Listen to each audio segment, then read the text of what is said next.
Bayar berapa datang sini? Untuk emas saya yang bayar.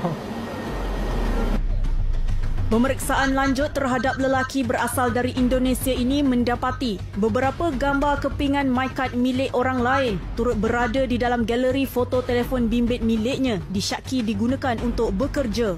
Pakai SIM palsu? Pakai. Siapa punya?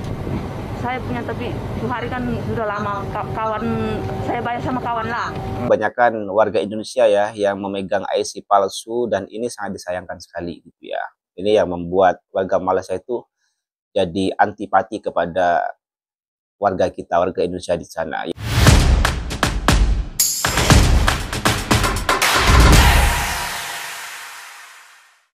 Hai, Assalamualaikum warahmatullahi wabarakatuh. Welcome back to my channel. Jumpa lagi dengan saya, Mr. Bas. Apa kabar Anda hari ini? Semoga dalam keadaan baik-baik saja, sehat walafiat, dan dimurahkan rezekinya. Amin ya rabbal alamin. Warga asing bayar Rp300 guna IC palsu untuk bekerja. Wow, IC palsu ya, warga asing guna IC palsu. NRD berhasil mengungkap modus operandi orang asing yang menggunakan kartu identitas palsu untuk bekerja. Beberapa mengklaim bahwa agen yang menyediakan secara gratis, beberapa juga mengaku bersedia membayar Rp300. Ini captionnya setelah ditranslate ke bahasa Indonesia ya. Oke, saya baru mendengar ya bahwa ada case IC palsu gitu ya. Ada case warga asing menggunakan IC palsu.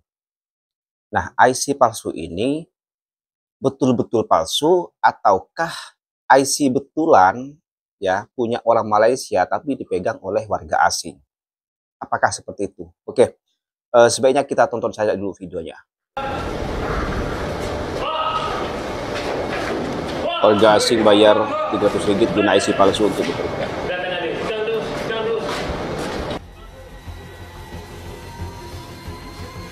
Ini operasi Pati pendatang asing tanpa Sebuah izin. kilang pemprosesan bahan logam di Terjadi Bandar kilang, Botanik ya. Klang diserbu bahagian siasatan dan penguatkuasaan Jabatan Pendaftaran Negara JPN selepas disyaki mempunyai pekerja warga asing yang mendaftar bekerja menggunakan kad pengenalan palsu.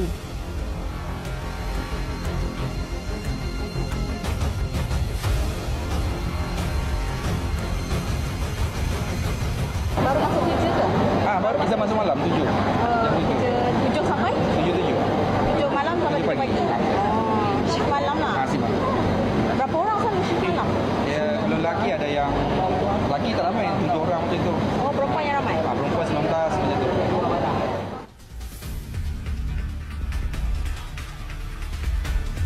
Serbuan yang dilakukan pada jam 7 malam itu berlaku tepat pada waktu pertukaran shift antara pekerja siang dan pekerja malam.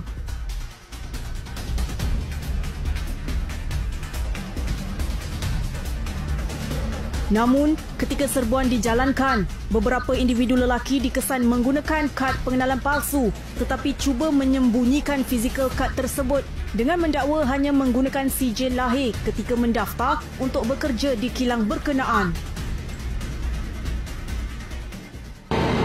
Organisasi orang kan. Dicek satu-satu ya. Betul mana? Hijau. Kalau sudah berana je. Anak tu. Ada kat rumah bang. Apa yang dicari di situ? Habis pun saya boleh ambil lah. Betul ambil. Dicek sampai dompet-dompetnya. Sepandai-pandai tupai melompat, akhirnya jatuh ke tanah jua. Usaha seorang lelaki berusia 24 tahun untuk menutup kesalahan akhirnya terbongkar selepas siasatan terhadapnya membawa kepada pengakuan bahawa dia menggunakan kad pengenalan milik rakyat Malaysia yang diperoleh daripada seorang individu dikenali sebagai ejen. Mana salinan IC tu? Tak ada. Kau cakap betul-betul. Tak ada, jangan cakap tak ada. Memang tak ada, Pak. Memang tak ada. Kau jangan tipu aku. Kalau dia punya foto gambar ada. Gambarnya saja. Mana? Tunjuk aku. Tunjuk aku telefon, okey. So gambar salinan IC tu ada dalam telefon kau yang kau guna untuk kerja ni. Betul? Okey, tunjuk aku. Diperiksa sampai ke dalam-dalam ya. Masuk kerja pakai gambar je. Ini saja. Sampai ke rak-raknya ya, ke almari ya. Kau cakap betul bang, kau campak ni, kau buang. Jadi kau kerja pakai atas nama Zaini bin Anil. Nama kau sebenar apa? Asril. Lelaki yang mendakwa datang dari Tawau ini turut mengatakan ejen yang mengendalikan urusannya tidak mengenakan sebarang bayaran, sebaliknya hanya membekalkan salinan kad pengenalan semata-mata. mana boleh dapat IC? Tak tahulah kak. Pasal saya kerja, saya apa bagi cakap saya tinggal kat sini guna surat hal saja. Saya nak kerja macam mana? Ejen itu. Bayar ejen berapa? Tak bayar pun. Janji Tak bayar? Janji tak bayar pun kak. Pasal dia cakap janji kau nak kerja saja. Cakap boleh lah. Berapa tahun dah kerja? Sini baru saja kerja. Start bulan 8 saya kerja. Gratis ya? Daripada kau awak kan? Daripada tahu datang sini macam mana? Ini bang, Pakai apa? apa? Mak saya yang urus. Yalah. Pakai dokumen apa datang sini? Tak, dia macam apa? Ejen juga? Ya. Bayar berapa datang sini? Untuk mak saya yang bayar. Pemeriksaan lanjut terhadap lelaki berasal dari Indonesia ini mendapati beberapa gambar kepingan MyCard milik orang lain turut berada di dalam galeri foto telefon bimbit miliknya disyaki digunakan untuk bekerja. Dicek sampai ke telefon-telefonnya ya. 15/10/2024 kau dapat gambar ni. Ni macam kau snap sendiri je. Ya, memang saya. Kau snap sendiri mesti ada fizikal. Tak, bukan bang. Ini saya ambil dekat ni. Ha. Dekat grup. Kan dia orang nanti kau pakai ni lah. Mana grup? Tadi kau cakap kau snap. Kau snap tadi kan kau cakap. Kau cakap betul. Saya pun lupa bang, pasal sudah lama bang. Ya, aku tadi. Betul bang. Kau bunuh dah satu ni ke? Yang ni bang. Saya ni. Ha? Saya ni. Betul-betul. Yang ni. Ya, saya ni. Yang ni bukan. Bukan. Ni siapa? Ini siapa tu? Banyak gambar sama je atas meja sama je. Kau guna banyak ni. Untuk orang pakai bagaimanapun, beberapa IC ya. selepas pemeriksaan dilakukan secara menyeluruh menerusi dokumen pendaftaran bekerja di premis itu, pihak JPN berjaya menemui salinan kad pengenalan milik individu lain yang digunakan pekerja kilang tersebut. Susulan itu, lelaki berkenaan akan dikenakan tindakan di bawah Peraturan 25/1/E Peraturan Pendaftaran Negara 1990 yang boleh dikenakan denda atau penjara. Denda berapa, penjara berapa kalau kayak gini? Sekarang ini pihak JPN sedang memeriksa dokumen-dokumen pekerja yang disyaki mempunyai kad pengenalan palsu. Namun apa yang mencurigakan sekarang ini, kad pengenalan yang diperiksa dalam dokumen ini beberapa salinan kad pengenalan berbeza dengan pekerja yang memiliki kad pengenalan tersebut dan mendakwa bekerja di kilang ini. Di samping itu, selain mendakwa menggunakan khidmat ejen, beberapa pekerja asing di kilang tersebut mengakui telah membeli kad pengenalan palsu yang dijual individu dipercayai sindiket mencecah ratusan ringgit. Pakai IC palsu? Pakai. Siapa punya? Saya punya, tapi itu hari kan sudah lama. Kawan saya bayar sama kawan lah. Kawan yang itu. Ini gambar kamu? Itu gambar. Itu gambar saya. Bayar sama kawan lah? 300 saja dibayar. Ni? Berapa lama sudah pakai? Lama sudah. Sudah lama? Ada 1 tahun kah saya pakai. 1 tahun? Kerja sini berapa lama? Di sini baru satu tahun lah. 1 tahun tinggal sini? Manakala ada juga pekerja wanita warga asing yang ditahan, mendedahkan modus operandi digunakan sindiket dalam urusan jual beli kad pengenalan palsu telah dilakukan secara tertutup bagi mengelak daripada dihidu pihak berkuasa. Itu sudah lama saya buat di Pendamaran dulu lah. Pendamaran. Dah berapa tahun pakai IC palsu? 2019 lah. Masuk sini terus pakai IC palsu. 2009 lama sekali ya. Pakai IC itulah. Orang cakap dari kerja okey kan, pakai itu, so I pakai itulah. Itu kira ejen lah. IC itu. Bukan ejen, I pun tak tahu orang. I suruh buat sama kawan, dia bagi, kita bagi uang saja. Lepas tu dia bagi IC macam. Sebab kita macam dia bagi pun sembunyi-sembunyi macam pakai tisu kan. Dia bagi macam tu. Bukan pakai tisu, dia balut ni macam ni. Okay, so I pun tak tahu yang mana satu orangnya macam tu. Jumpa kat mana? Masa dia bagi tu jumpa dekat mana? Kat bawah lah macam itu yang bagi kawan lah. Yang kawan dah balik kampung lah. Tapi dia tahu tak tahu, I pun tak tahu lah. Bayar 300 saja. 300 sajalah, lepas tu sudah boleh kerja lah. Dah bayar 300. Tak tahu. Awak tak boleh jumpa dia. Tak boleh, itu tak boleh. Itu rahsia lah. I pun tak tahu siapa itu. IC tak pegang. I simpan rumah. Simpan rumah. Simpan rumah. Kita orang takutlah sebab itu bukan ori kan. Takut ada masalah-masalah apa. Justru itu, Pihak JPN menggunakan tablet biometrik untuk mengesan kesahihan nombor kad pengenalan yang digunakan pekerja warga asing untuk daftar bekerja di kilang pemprosesan logam berkenaan. 43 22. Okey, palsu, tak wujud. Hasil siasatan pihak JPN sekarang ini, beberapa salinan kad pengenalan yang digunakan pekerja yang mendakwa bekerja di kilang ini adalah palsu dan tidak wujud sama sekali dalam aplikasi yang digunakan oleh JPN.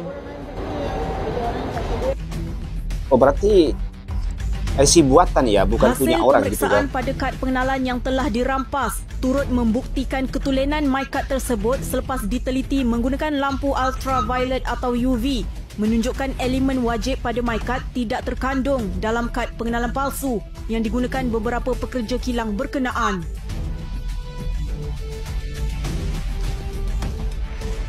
Mungkin dari segi kad mentah ni dia beli sendiri kad yang mentah yang putih tu, tapi yang macam Ketua Pengarah maklumkan tadi, dia ada satu alat ataupun satu pencetak yang dia mencetak sendiri di rumah ataupun di mana-mana premis lah, simbol JPN.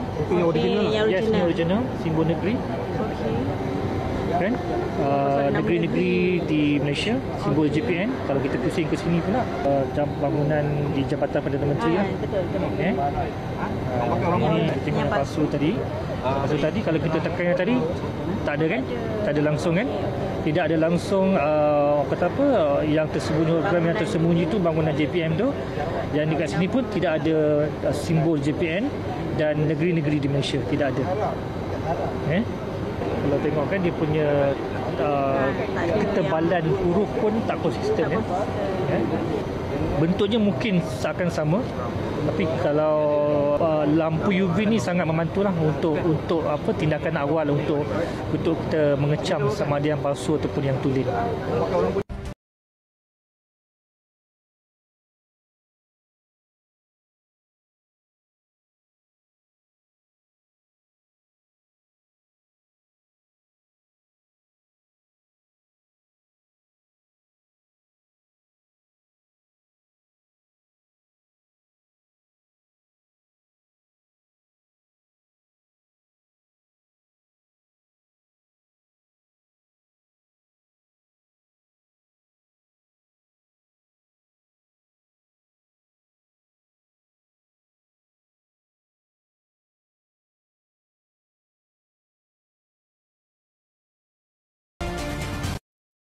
Ya, disayangkan sekali ya, tadi yang diwawancara itu sepertinya rata-rata orang Indonesia kalau dari bahasanya ya, dari logatnya, dan yang menggunakan IC palsu itu ya mereka ya, karena memang mudah mengelabuhi ya, karena wajah-wajah Indonesia dengan wajah-wajah orang Malaysia ini ya boleh dikatakan serupa lah. Jadi untuk mengelabuhi melalui ID card itu mudah.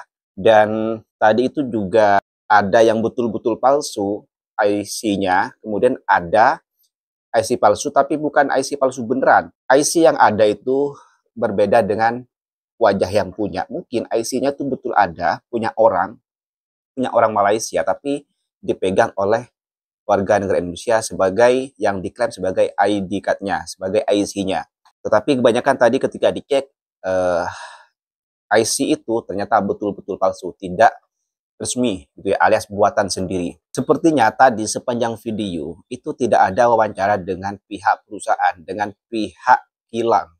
Yang diwawancara hanyalah mereka pekerjanya gitu ya, terkait IC palsu. Nah, saya tuh sebetulnya pengen tahu ya, apakah dari pihak kilang ya, pihak rekrutmen, tahukah bahwa itu IC palsu atau bukan? Ya, karena memang akan ada kemungkinan yang terjadi gitu kan. Mereka tahu tapi pura-pura tidak tahu, ataukah bisa saja ini juga termasuk dalam permainan mereka, kan bisa jadi gitu kan. Nah, disayangkan sekali tadi tidak ada wawancara dengan pihak perusahaan, dengan pihak kilang ya, dengan pihak pabriknya ya. Tadi disebutkan itu dendanya itu sekitar 3.500 dan hukuman penjara 3 bulan. Sebetulnya tidak begitu lama juga ya, dan tidak begitu besar juga melihat penipuan yang mereka buat gitu ya. Dan sepertinya tadi itu kebanyakan warga Indonesia ya yang memegang IC palsu, dan ini sangat disayangkan sekali gitu ya. Ini yang membuat warga Malaysia itu jadi antipati kepada warga kita, warga Indonesia di sana. Ya tidak semua ya, tapi karena memang kelakuan-kelakuan seperti inilah yang dibuat oleh warga negara kita di sana yang membuat mereka itu kurang respect kepada kita. Bahkan mereka WNI yang legal pun di sana itu kena imbasnya. Ya. Oke, mungkin cukup sekian konten pada kali ini. Kurang lebihnya saya mohon maaf. Sampai jumpa di next konten. Wassalamualaikum warahmatullahi wabarakatuh.